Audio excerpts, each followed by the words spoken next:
The banker's notice arrived on the hottest day of July 1884, when even the air felt too heavy to move around Mara Collins' small homestead outside Silver Creek, Nevada.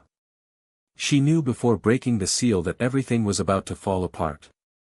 Mara stood on the porch of the cabin her late husband had built with his own hands, the paper shaking in her grip as she read the words she feared most. $200. She had 30 days to pay or the bank would take it all.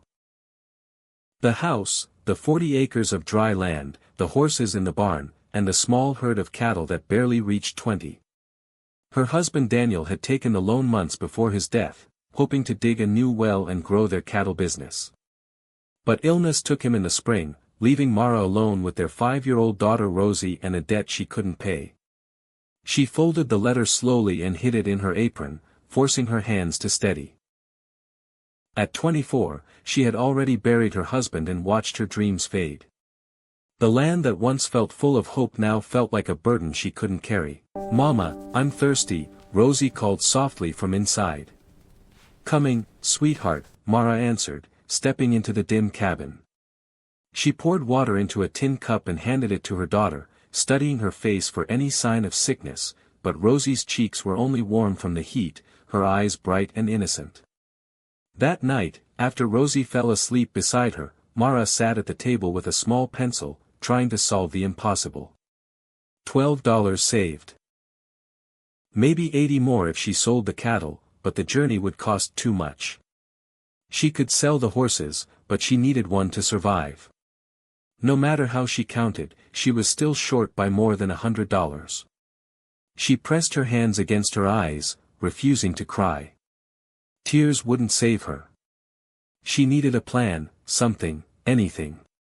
The next morning, she drove into town, Rosie sitting beside her, the road long and silent under the burning sun. The town of Silver Creek was alive with noise as workers moved through the dusty streets, the river running low under the summer heat, mountains rising sharp against the sky.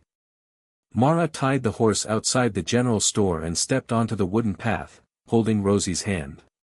Asking for help felt harder than anything she had faced. Her husband had always handled these things. Now she stood alone. "Mrs. Collins," a voice called.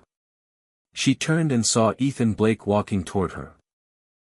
Tall, strong, 26, with sun-worn skin and dark hair beneath his hat. A ranch hand known for his quiet nature and steady work. His eyes were kind, something she had noticed before, something she tried not to think about. He stopped in front of her, reading the worry on her face without a word. And in that moment, everything began to change. She had been a widow with nothing left and no way out.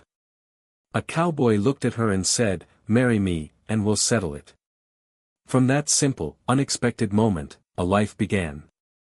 Years passed, filled with hard work, small victories, and a love that grew stronger with time. Now, decades later, Mara stood beside Ethan, watching their grandchildren fill the house with laughter. He reached for her hand, the same quiet strength still there. "Come on," he said softly, "let's see what trouble they're making." She smiled and followed him inside, into the life they built together. Behind them, the porch sat under the night sky, holding years of memories. Every day after, she remained grateful for the moment she thought everything was lost. Grateful for the man who saw her worth. The debt was gone long ago. What remained was something far greater. Love that endured, simple and true. It's because of you, darling. And for them, that was everything.